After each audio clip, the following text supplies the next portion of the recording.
Ya estamos live. Dice ya live. Ok, ya les indico a ustedes que están, a mí todavía no. A mí ya me sale live on Facebook. Buenas tardes Ok. a todos. Buenas tardes a todos. Primero que nada, una disculpa pues a nombre de Syntec y de Pro. Tuvimos aquí unos pequeños inconvenientes tecnológicos, pero pues bueno, muy buenas tardes. El día de hoy pues nos acompañan Bárbara Guzmán y Arnaud de la empresa Syntec. Bienvenidos, muchas gracias por acompañarnos hoy. Gracias, Ani. Gracias, Ani. Aquí con mucho gusto. Bueno, pues no sé si primero quieran hacer alguna introducción ustedes de a lo que se dedica cada uno y de ahí nos arrancamos a esta plática. Sí, mira, como Syntec somos una consultora de estrategia y nos dedicamos a impulsar los negocios. Tradicionalmente son negocios muy firmes, muy grandes y este año en particular, con todo lo que pasó, hemos hecho un estudio cualitativo a pequeña escala, digamos, con muchas pymes porque se nos hizo muy interesante el reto de las pymes y sin duda es una pieza clave en la economía cuando pasamos por momentos así. Entonces, pues el foro aquí es para compartirles nuestro conocimiento y lo que sabemos de la importancia de las pymes en la economía. Muy bien. Bueno, pues si gustan, entonces arrancamos aquí con lo que pues tenemos programado. Nos gustaría saber cómo se encuentra la situación económica en el país, qué cambios se han presentado y de qué manera se ha podido sobrellevar esto. Pues mira, empezando por comentar que a nivel macro, digamos, las proyecciones para el PIB en México de forma general no son buenas. Nosotros en Syntec llevamos una área de inteligencia y hemos hecho ahí proyecciones en donde en un caso, un escenario base, pues estaríamos cerrando el año alrededor de menos 8%, es decir, un decrecimiento muy relevante del PIB y por cierto que muy fuerte. Y hay escenarios más pesimistas que nos pueden dar hasta menos 12%. Es decir, eso hace que el pastel de la economía total pues se reduce de forma sustancial y pues debemos como empresarios componer con ello, ¿no? Otro tema importante y que no está de más mencionar es que además de la reducción del PIB, tenemos un tema con la incertidumbre, es decir, como nadie sabe qué es lo que va a pasar, no es tan fácil como antes recuperarse con inversiones o con cosas así, planeaciones financieras, porque realmente hay muchos escenarios y pueden pasar muchísimas cosas con la economía, ¿no? Ya sea de las buenas, como una recuperación muy abrupta, muy rápida de la economía, como malas, ¿no? Imaginemos una segunda ola de contagios que realmente no está en nuestras manos porque hasta los mejores epidemiologistas no pueden decir qué es lo que realmente va a pasar con este virus, pues también lo tenemos que tomar en cuenta. Entonces, esta incertidumbre hace que realmente esta caída o esta contracción del PIB general no se puede recuperar tan fácilmente con, pues, inyectar dinero o invertir así de forma tradicional, ¿no? Entonces, esto nos lleva a un reto fuerte para todas las empresas y en particular para las pymes. Además de este reto, aquí en México tenemos un tercer factor de complejidad, es que la estrategia del gobierno por donde la está llevando actualmente, pues no ha sido, digamos que en apoyar mucho a las empresas. Tenemos ejemplos en Perú y en Brasil donde los apoyos del gobierno pueden ir hasta el 8% del PIB. Entonces ahí sí hay un apoyo sustancial que les permite mantener. Aquí el gobierno de México pues ha optado más bien por una estrategia de más darwinistas, digamos, que pues el que sobreviva pueda, el que pueda sobrevive más bien. Y esto hace que, pues además de la incertidumbre, además de la contracción del PIB, pues tengamos un tercer problema, es que pues nadie realmente va a ayudar a las empresas si es que tienen que pasar por momentos difíciles, ¿no? Entonces, relevante porque pues todos tenemos que componer con este contexto que sin duda no está fácil. Y pues un tema muy importante es el tema de la fragilidad financiera.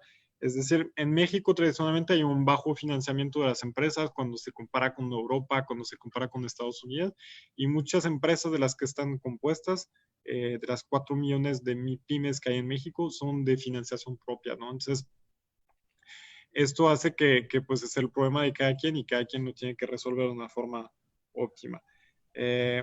Otra cosa es que la economía mexicana está sustentada 100% por empresas que son de tamaño pequeño. Las pymes a nivel empleo son las que emplean 7 trabajadores de cada 10 en México. Es decir, si visualizaras la economía como un castillo de cartas, pues todas las cartas que están abajo son estas pymes, ¿no? Entonces, pues ya sabemos de esos ejercicios, si se cae la base, pues se cae todo lo demás, ¿no? Entonces, el tema de las pymes en México es muy relevante, es un tema de relevancia primordial para lo que va a seguir en la economía, ¿no? Todos pensamos en universos empresariales como empresas grandes tipo FEMSA, tipo CEMEX, pero pues hay que recordar que esas empresas trabajan en un ecosistema muy complejo que siempre depende de una multitud de pymes, ¿no? Entonces, si esas pymes se caen, pues prácticamente toda la economía se cae. Por esto es que es el tema más relevante, diría yo, en el futuro económico de México en el contexto actual.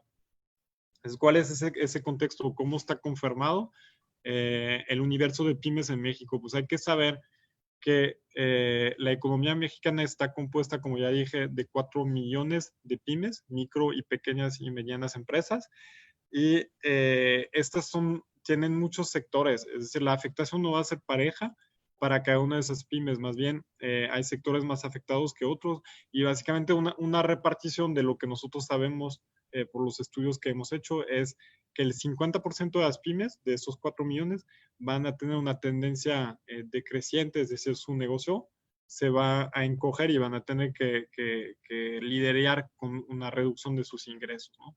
Un 30% va a quedar estable, es decir, su base de negocio, su demanda, no se va a mover. Pero, pues, sin embargo, tienen que lidiar con un ecosistema en donde pues, hay empresas que se mueven muchísimo, demandas, suministros, cadenas que se van a romper y así, o sea, no está tan fácil. Y el 20% tendrá el problema inverso, es decir, su demanda puede crecer tanto que ya les va a ocasionar problemas operativos, y ahí estamos pensando naturalmente en empresas farmacéuticas, todo lo que son limpiadores, productos para el hogar, etcétera, pues tienen una sobredemanda y tienen que lidiar con esta sobredemanda y aprovechar del momento pues para volverse relevantes en el sector en el que están, ¿no? Y un cambio muy, muy importante ya para terminar el tema contextual es el acuerdo que se firmó del TEMEC entre México, Estados Unidos y Canadá, que va a cambiar un poquito la jugada en términos de comercio electrónico, por ejemplo, en términos pues de comercio exterior, que era un tema, aunque había un tratado anteriormente, pues era un tema complejo, y ahí sí vemos claramente que hay una oportunidad para las pymes de poder competir, ¿no? Entonces, prácticamente poniendo ahí el panorama global, es lo que comentaría al respecto. Y ahí complementando tantito lo que dice Arnaud, o sea, realmente vemos que en el contexto y en el mundo de pymes hay muchísima diversidad en este sector. Y pues realmente no hay una fórmula mágica que la puedas implementar a todos por igual, ¿no? Y es precisamente que es lo que queremos platicar en este espacio, precisamente pues qué retos pueden ser similares para la mayoría y precisamente cómo podemos prepararnos ante este panorama.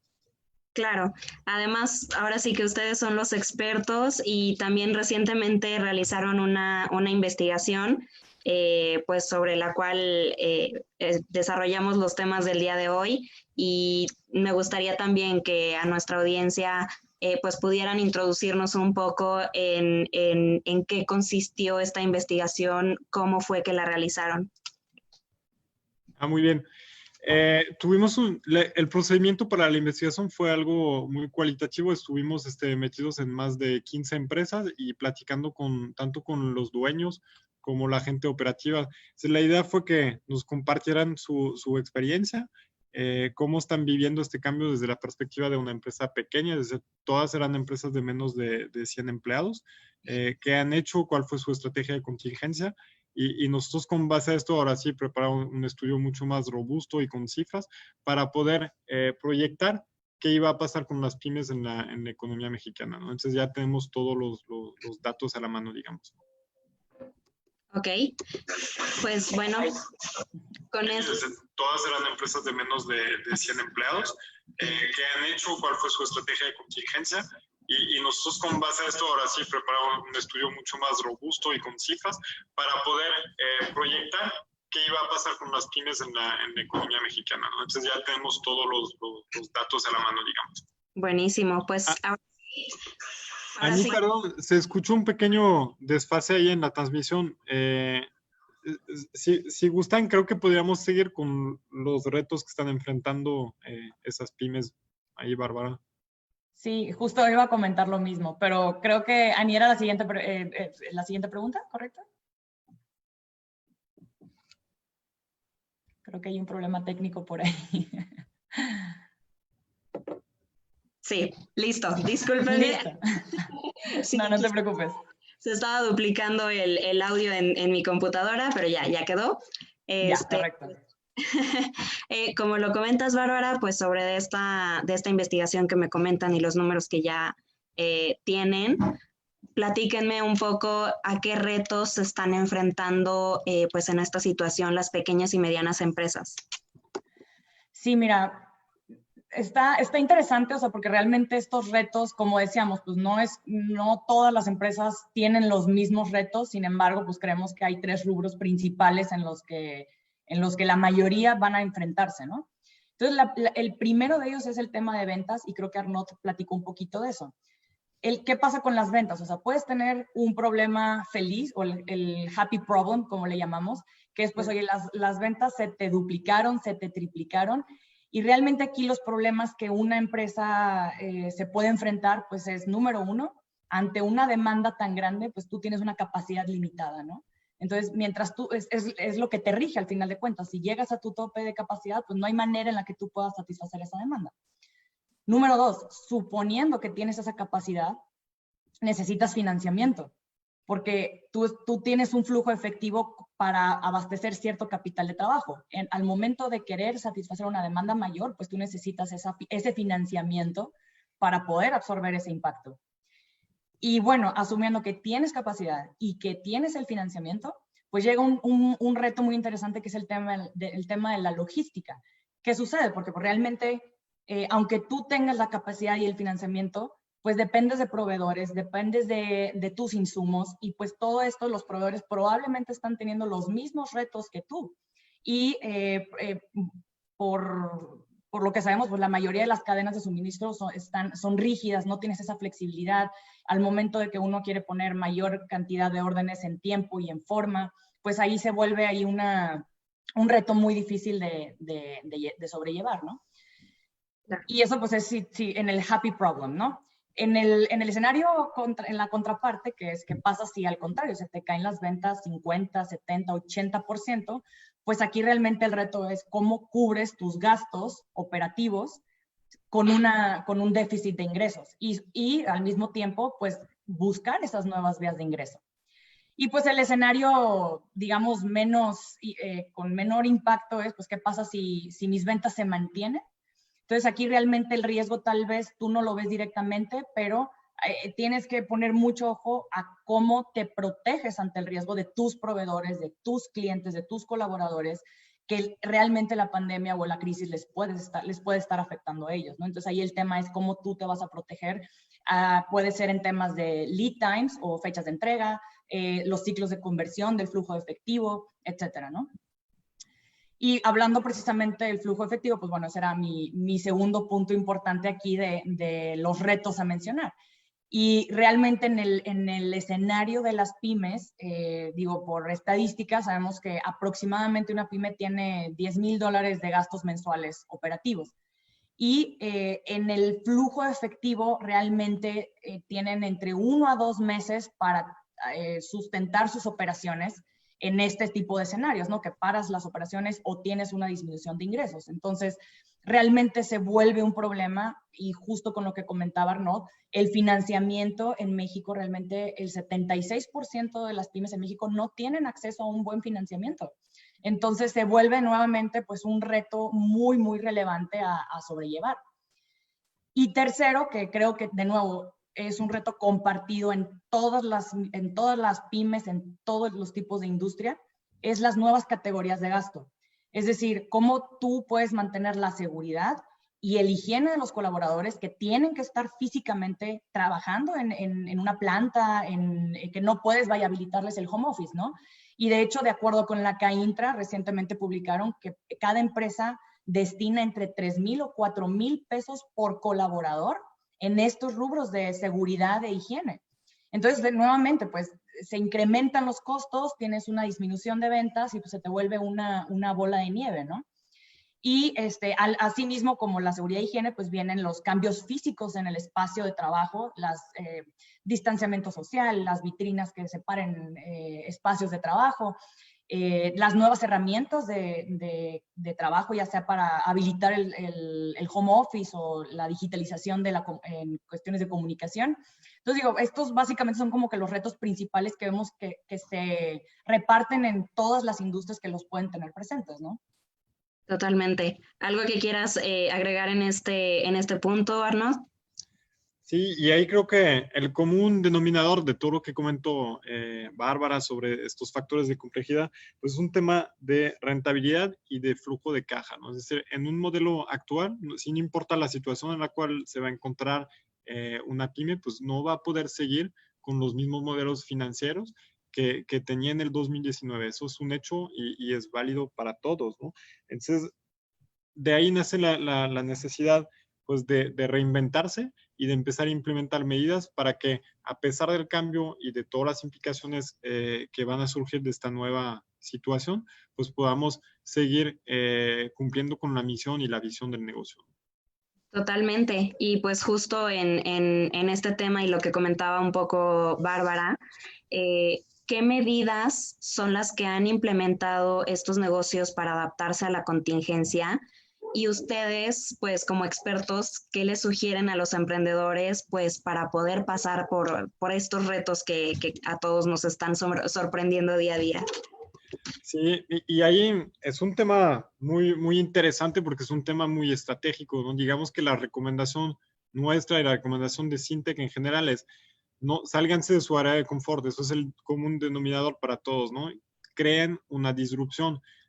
El crear la disrupción es el que va a hacer que si la crisis agarró un negocio que no lo afectó tanto, pues a lo mejor una pyme se puede volver un actor muy relevante del mercado, y en el caso contrario, en donde estoy en una industria donde está muy afectada por la crisis sanitaria, pues yo puedo sobrevivir y al final, cuando pasemos esta etapa, pues yo seguir con con mi camino de crecimiento, vamos, tradicional, ¿no? Entonces, ¿cómo se crea esta disrupción?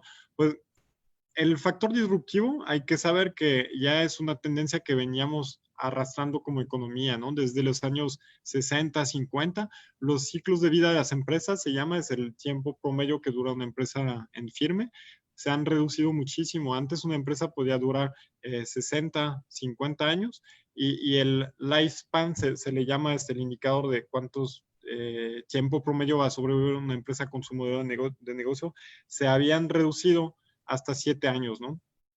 Y ahora más, o sea, ya con el tema del coronavirus, pues obviamente esos 7 años ya son obsoletos, o sea, el ciclo de vida o el lifespan de una empresa estimado, el que traemos, es alrededor de 3 años, ¿no?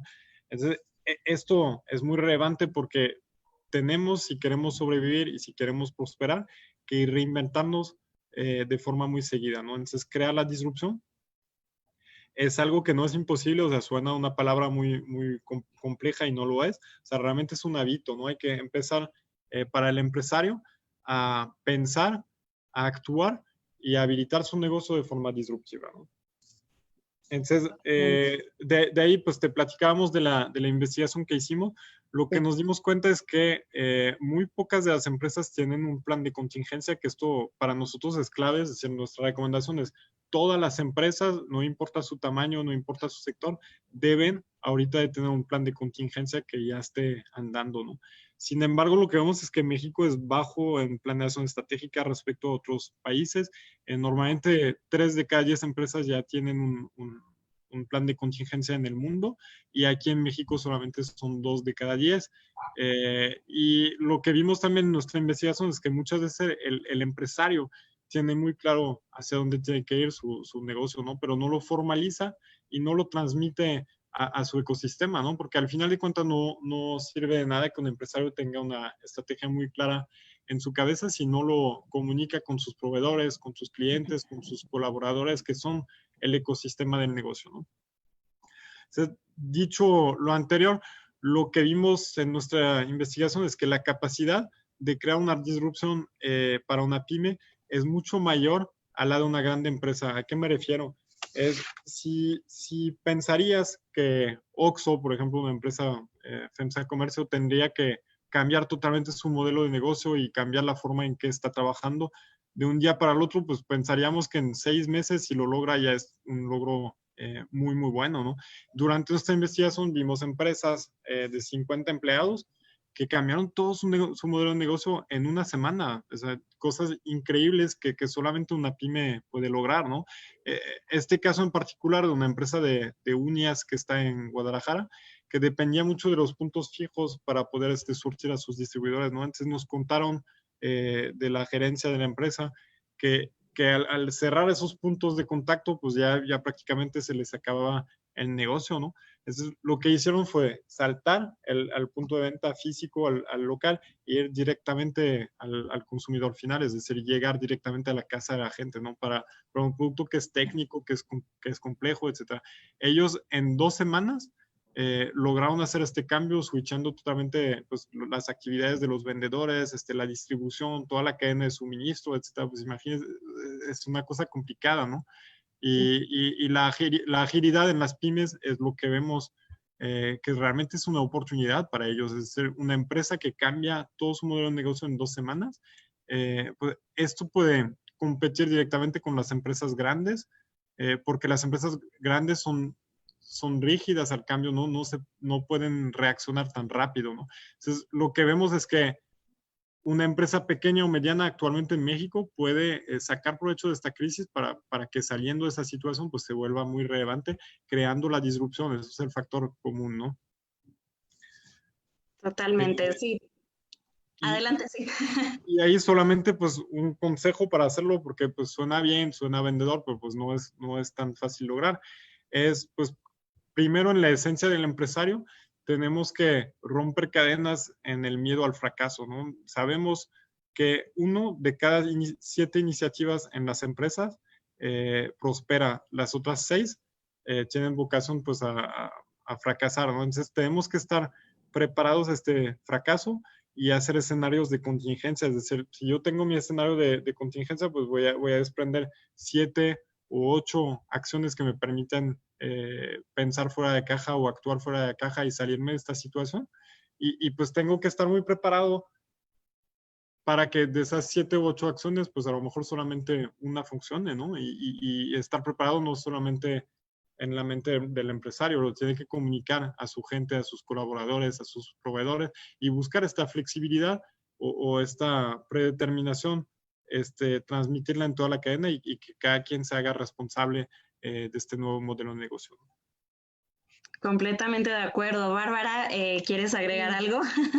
Sí, digo, complementando a Arnaud, realmente creo que el nombre del juego aquí para poder sobrellevar tanto la crisis económica como la sanitaria es adaptación y superagilidad, ¿no? Entonces, es algo que nosotros, el término de superagilidad lo llamamos en Syntec a este concepto de prueba y error rápido, entre comillas, te digo, previo a la pandemia, un equipo ágil era demostrar resultados en 2-3 meses. El día de hoy, este concepto de agilidad, de superagilidad, lo queremos llamar en cuestión de semanas.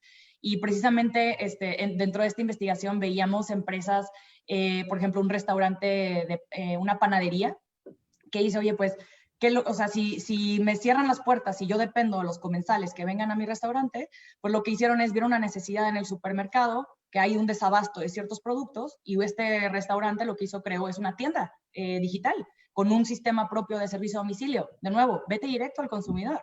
Entonces, y precisamente la directora de esta empresa lo que dice es, esto nos habría tomado meses hacerlo, investigación de mercado, un concepto de prueba y el launching y todo eso. Y al final de cuentas, en 2 semanas se pasó de una idea al lanzamiento. Entonces, eso es la mentalidad que queremos promover en este tipo de situaciones, junto con la mentalidad de aceptación al riesgo que comenta Arnaud, y recordar que realmente no significa, una disrupción no significa inventar algo nuevo, ¿sí? O sea, nosotros, una práctica que tenemos dentro de la consultoría le llamamos el extreme benchmarking. ¿Y qué es esto? Es no te sesgues por las prácticas que están solamente de tu industria. Salte fuera de la caja, vete a otras industrias, vete a ver qué están haciendo. Si yo vendo, si yo estoy en la industria de restaurantera, ¿qué están haciendo en la industria automotriz? Tal vez allá hay una práctica que a mí me puede servir, la tropicalizo, la customizo y puedo, de nuevo, romper ciertos paradigmas que pues son lo que el día de hoy rigen mi modelo de negocio. Entonces sí, digamos que resumiendo, adaptación y superagilidad. Sí, completamente. Yo creo que una prueba que nos dan grandes empresas de esta adaptación a las necesidades, pues una sería el caso del sector automotriz, que dijeron, bueno, pues ahorita nadie nos va a comprar carros, pues entonces, ¿por qué no usamos nuestras máquinas y nos aventamos a hacer respiradores, que es lo que ahorita se está necesitando en todo el mundo, ¿no? O empresas textileras que eran de dedicarse a hacer ropa, pues entonces ocupo todo lo que ya tengo y entonces hago mascarillas, que es lo que también está necesitando la gente. Yo creo que estos son ejemplos que industrias grandes le dan a pymes, que si ellos, que les cuesta tanto hacer un trabajo de esta magnitud, lo han podido hacer en este corto tiempo, pues como lo decía Arnaud, una pyme que puede implementar los cambios de una manera mucho más ágil, lo puede tomar en cuenta y llevarlo a cabo. Exacto. Muy bien, pues pasando al siguiente punto, ¿qué se debe de tomar en cuenta para salir adelante de una crisis económica? Creo que esta pregunta es bastante importante y relevante para la audiencia y en estas circunstancias. Sí, es una muy buena pregunta. Realmente a nosotros nos gusta ver la crisis como una oportunidad, ¿sí? Es ver el vaso medio lleno al final de cuentas. Entonces, viéndolo como una oportunidad, nos ayuda a restablecer ciertos procesos o paradigmas que nuevamente pues teníamos y tal vez el día de hoy no funcionan. Entonces, el chiste de ver esta crisis como oportunidad es restablecer esa nueva forma de trabajar, alinearse a esta nueva normalidad, y le digo entre comillas porque ya no es nuevo, o sea, ya realmente ya tenemos meses en esto y llegó para quedarse y es algo que tenemos que aceptar, ¿no? Es nuestra nueva realidad. Entonces, ¿cómo reinicias tu forma de trabajar?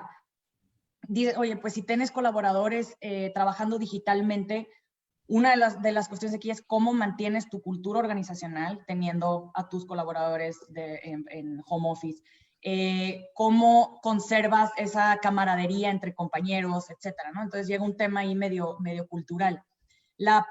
Si hablamos de presupuestos, aprovechar esta crisis para restablecer o redefinir tus presupuestos, simplificar operaciones, eliminar procesos que en el día a día de hoy estás viendo que entorpecen tu flujo de trabajo. Por ejemplo, o sea, la frecuencia de colocación de órdenes de compra. Puede ser que el día de hoy, ayer antes de la pandemia, pues te funcionaba, pero el día de hoy realmente con tu demanda que se incrementó, pues tienes algo que tienes que hacer mucho más fluido y pues tienes que cambiar ese proceso. Tenemos el tema de redefinir el liderazgo, tal vez o sea, algo que se debe tomar en cuenta. O sea, tal vez tus líderes previo a la pandemia necesitaban ciertas capacidades o ciertas características dentro de esas personas y el día de hoy son otras, completamente diferentes. Entonces, uno como líder de una empresa pues tiene que brindar, número uno, identificar quiénes son sus líderes y dos, transmitir tanto una salud física para los colaboradores, para en el día a día de laborar, como una salud mental.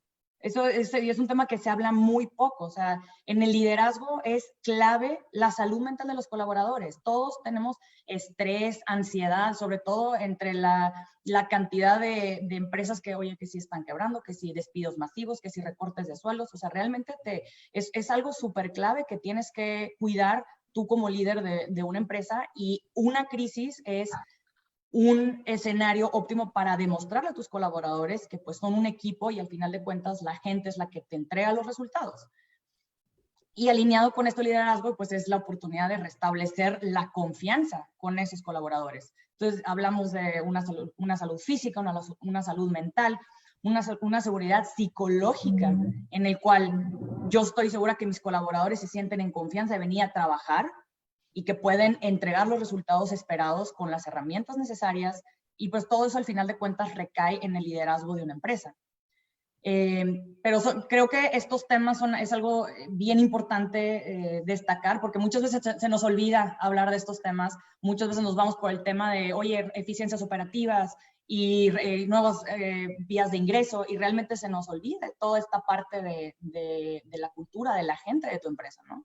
Y Entonces, de creo hecho, que sí. Para complementar a Bárbara, pues quiero recordar que en el esquema del David contra Goliat, cuando hablamos de empresas que son medianas, que son chiquitas, donde hay 50, 40 empleados, pues sabemos que cada empleado suma mucho más en el resultado de la empresa, es decir, importa mucho más o se echa al hombro una parte importante o muy relevante del resultado de la empresa, ¿no? Entonces, nuestro consejo ahí es, pues, sabiendo esto, es empoderar a tus empleados, ¿no? Porque el lograr la disrupción involucra, pues, cambiar las cosas y creo que se tiene que tener esta discusión de forma muy explícita entre un empresario y sus empleados, de decir, mira, esta disrupción no la vamos a lograr si tú sigues con tu rutina, entre comillas, godines que tenías antes y no la quieres cambiar, pues esto no va a jalar, ¿no? Entonces tú tienes que echarte esa práctica y romper este hielo con los empleados o los colaboradores y decir, mira, esta disrupción o este cambio es algo grande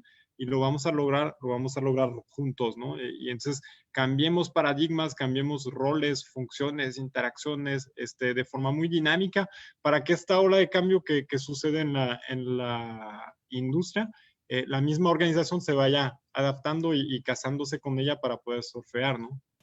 Totalmente, pues sí, creo que es cuestión de que tanto a nivel personal como en el entorno de trabajo, como un papel de líderes, pues se mantenga esta apertura, tanto de informar como también de que haya el feedback pues por parte de los empleados, ¿no? También que ellos a veces están teniendo ese contacto directo, pues puedan decir, oye, pues esta estrategia no está funcionando, ¿qué te parece si buscamos esto, no?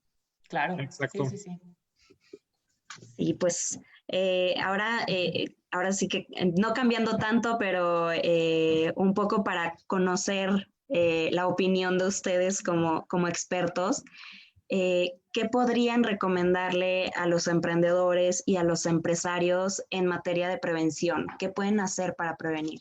Mira, lo primero para salir fortalecidos de esta crisis es tener un plan de contingencia. Entonces, ¿qué significa un plan de contingencia? Pues no solamente decir, pues voy a hacer esto, ¿no? Es más bien, hay que identificar muy bien cuál es el eslabón débil de la cadena que va a hacer que va a cambiar totalmente el negocio si pasa tal o tal cosa, ¿no? Pongo un ejemplo de una empresa que depende mucho de puntos de venta física, pues tienes que hacer escenarios y decir, a ver, ¿qué pasa si en este estado en donde estoy implementado, donde tengo mi negocio, cierran, de repente nos piden cerrar todos los negocios, ¿qué vamos a hacer? Al contrario, ¿qué pasa si la reapertura se hace de forma muy espontánea y va muy rápido todo? Pues cómo salimos ganando esta reapertura, ¿no? Entonces, el primer chiste para hacer un plan de contingencia es identificar cuál es el punto exógeno o externo, que no depende de mí, que depende del mercado en general, que va a hacer que la jugada para mí cambie totalmente, ¿no? Entonces, una vez que identificamos 2 o 3 de esos puntos de mayor importancia, pues ahora sí nos podemos hacer escenarios y a combinarlos, ¿no? ¿Qué pasa si pasa esto y qué pasa si pasa esto? Entonces, ¿cómo voy a reaccionar? La otra cosa es, todo eso implica reducir drásticamente los plazos de planeación.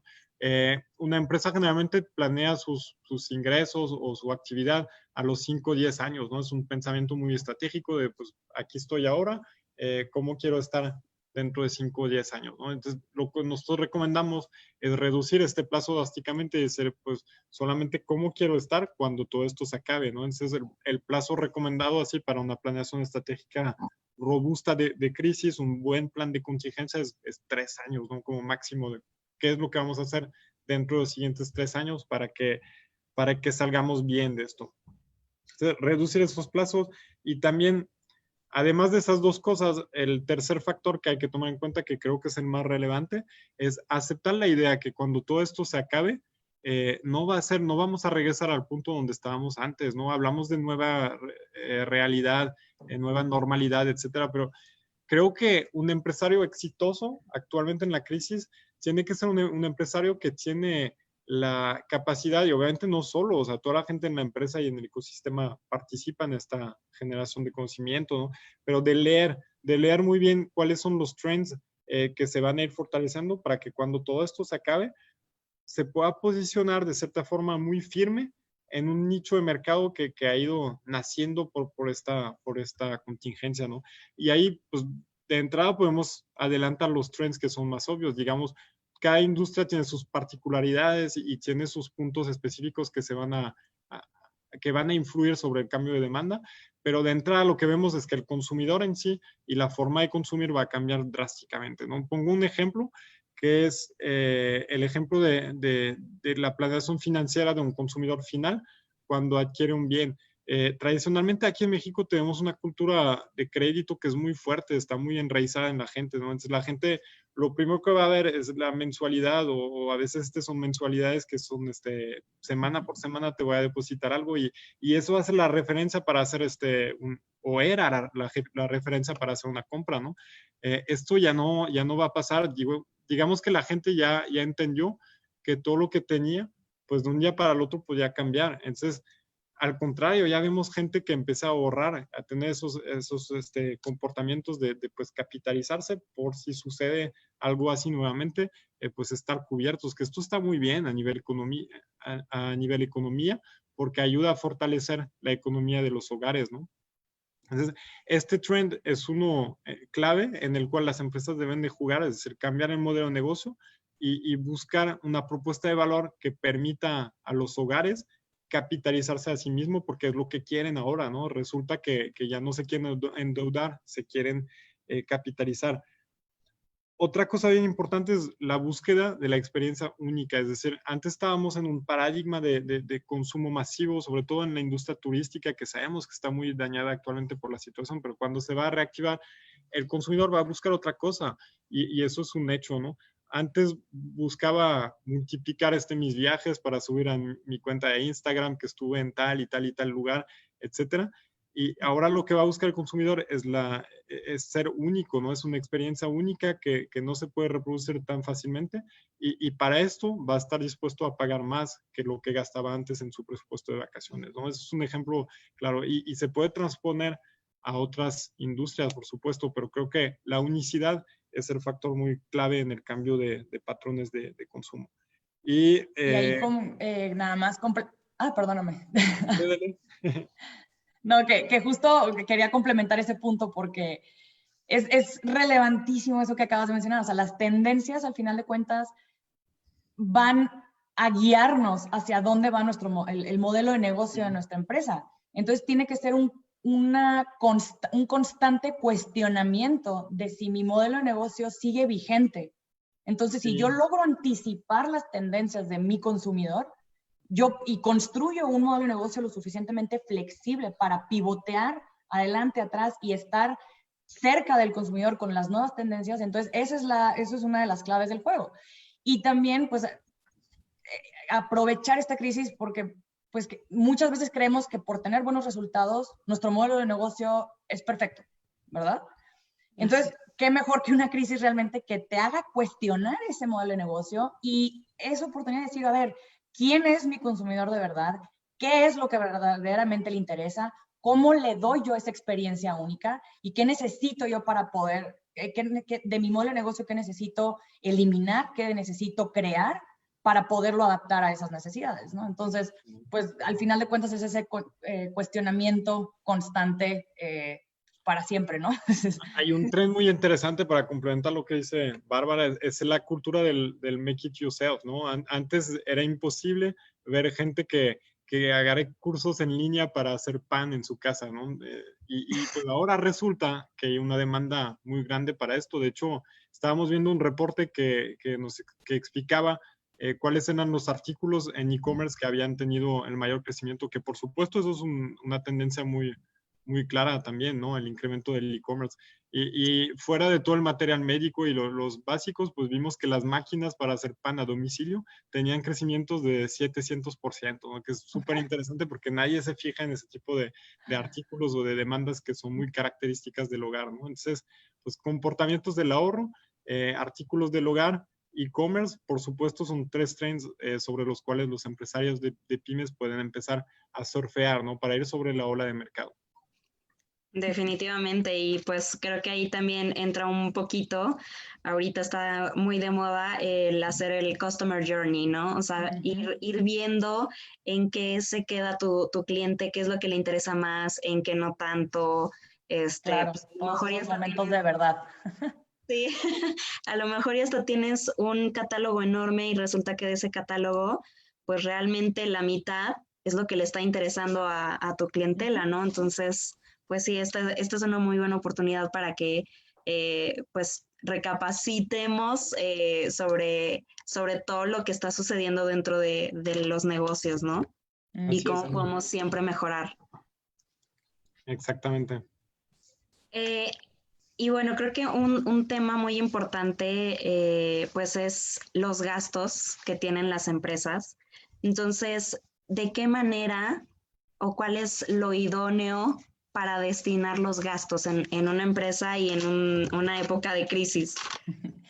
Creo que es que el tema del gasto es súper interesante porque realmente creo que por cultura asociamos el gasto como algo malo, ¿sí? O sea, es algo culturalmente, creo que mexicano, que no queremos gastar o siempre dirigimos de cómo podemos ahorrar en gastos, ¿no? ¿Qué no necesito? Y lo empiezas a cortar. Y aquí lo que nosotros queremos poner sobre la mesa es un concepto que llamamos el gasto inteligente.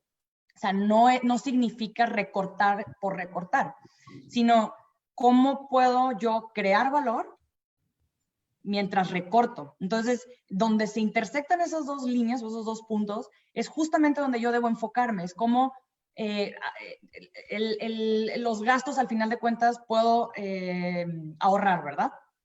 Y te aseguro que muchísimas empresas ahorran, pero no se destina o no se tiene ningún objetivo de qué hacer con esos ahorros. Digamos, este año queremos ahorrar X% en tal rubro. Perfecto, y se logra. Excelente. ¿Qué sucede con esos ahorros? ¿Sí?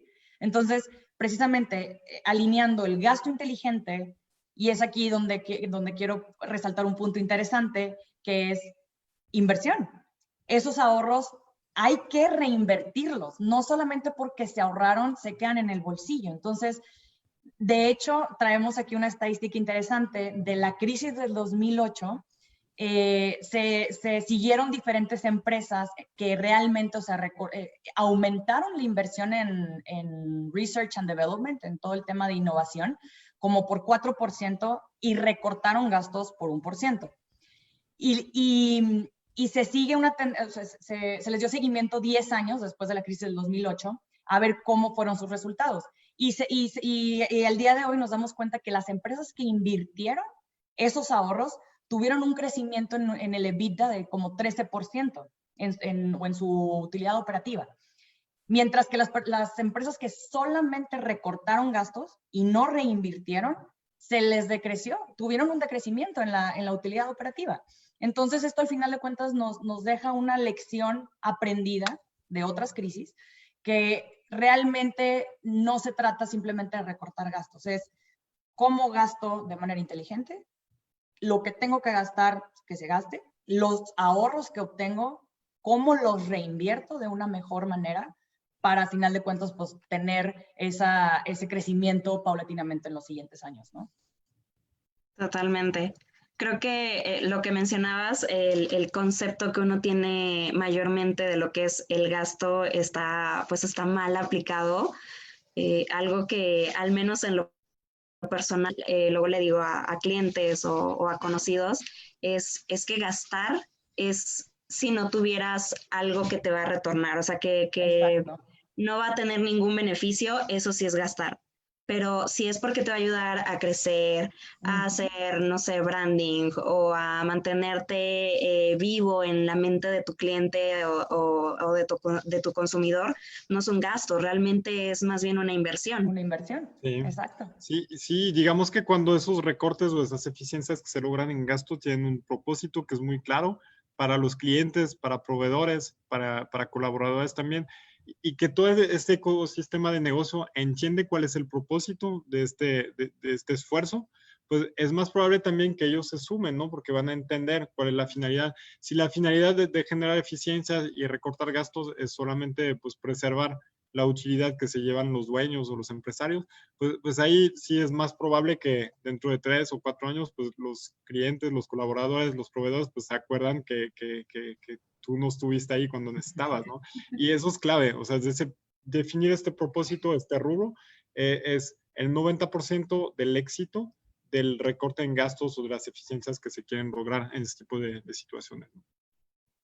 Totalmente, pues ya para ir cerrando esta plática, ustedes, pues, ¿qué ven que viene en un futuro? ¿Qué tendencias pues hay próximamente y que tendremos que adaptar como pymes?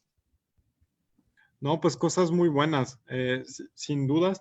Lo que vemos es que dentro de todos los trends negativos que mencionamos al principio, pues sabemos que la economía de cierta forma siempre renace de sus cenizas. Y aquí quiero subrayar un trend muy importante que es el tema de desglobalización, por así decir, en el mundo, ¿no? Muchas cadenas actualmente están integradas, partes en India, parte en China, parte en México, parte en Europa. Y ya vimos que cuando suceden cosas así, que no necesariamente es una pandemia, puede ser un evento geopolítico o algo así, el estar tan globalizado no ayuda, es decir, nos hace muy rígido toda la estructura, ¿no? Entonces hay un tren muy grande que ya estaba enganchado desde hace 2 o 3 años atrás, que es empezar a crear una región dinámica de América del Norte, en nuestro caso, en donde podremos integrar la cadena de suministro, pero a nivel Canadá, Estados Unidos y México, ¿no? Y esto es una oportunidad muy, muy grande para las empresas mexicanas si es que saben surfear esta ola, ¿no? Si es que es su momento, digamos que ya pasando este tema del COVID, va a ser el momento de las empresas medianas mexicanas de poder brillar, porque todas estas empresas grandes y esos grupos transnacionales les van a dar su oportunidad, van a decir, mira, es tu oportunidad, te voy a hacer participar en este negocio desde México y con tu estructura tradicional y vamos juntos a sumarnos a esta nueva cadena de suministro integrada regionalmente. Entonces, creo yo que es la principal oportunidad después de ese tema, ¿no? Ok, Bárbara. Sí, yo creo que viéndolo de un lado positivo, y de hecho aquí traíamos un ejemplo precisamente de la industria restaurantera, que pues realmente tiene una composición mayormente por pymes en todo a nivel nacional. Y realmente viendo otro tipo de catástrofes que han pasado en la historia, dígase la gripe española desde hace más de un siglo, el ataque de las Torres Gemelas en Estados Unidos, el huracanes, y si vemos las estadísticas de qué ha pasado después de todos estos desastres o crisis económicas, sanitarias, desastres naturales, es que hay un aumento, al menos específicamente en restaurantes, se recupera e incluso hay más demanda y hay más restaurantes después de que sucedan este tipo de eventos. Y al final de cuentas, una conclusión importante es, sí, tal vez muchos operadores no van a poder volver a abrir sus puertas, pero esto va de la mano de una oportunidad para que emerjan nuevas empresas que sean capaces de responder a las necesidades del mercado. Entonces, de nuevo, pues sí hay una parte medio triste de aceptar que va a haber empresas que no pueden adaptarse a las nuevas necesidades, pero pues eso brinda nuevas oportunidades para que nuevas emerjan, ¿no? Entonces, eso creo que es algo que nos llevamos también nosotros de un sentido optimista ante cualquier crisis, ¿no? Sí, complementando, yo quisiera cerrar pues echando porras a los empresarios de México, de los cuales tanto depende la economía. Sabemos que van a enfrentar este reto, sabemos que van a salir cosas muy buenas y pues ánimo, ¿no? A todos para este nuevo reto. Así es, así es. Bueno, pues ahorita invito a nuestra audiencia a que nos mande las preguntas que tengan. Mientras por aquí tengo algunas que nos han hecho llegar por otras plataformas. Excelente. Esta dice, ¿qué consejo le dan a los emprendedores que están ahorita pensando en emprender? Yo diría es su momento, o sea, es categórico, porque todo lo que hemos dicho atrás o antes es válido. Es decir, se están creando nuevos mercados, hay nuevos trends, y un emprendedor que va a empezar no tiene esta rigidez, es decir, él tiene la libertad de hacer lo que quiera. Tiene un pizarrón totalmente borrado y solamente le falta escribir. Entonces, claro que es un buen momento para emprender y sobre todo, pues, lo mismo que dijimos para los empresarios ya formados es válido aquí o incluso es más importante es leer los trends, es decir, leen los trends, leen hacia dónde va y proyectanse a 3, a 4, a 5 años para ver dónde encaja su modelo de negocio, pero por supuesto que es un súper momento para emprender. Ok. Sí, muy de acuerdo. Aquí tenemos a Rubén Martínez, dice que muy interesante la plática y que si en Syntec tienen servicios para ayudar a las pymes. Sí. ¿Me escuchan? Sí, dale. Ya. Yeah. No, dale, Arnaud, perdón, creo que se me trabó mi computadora. Bueno.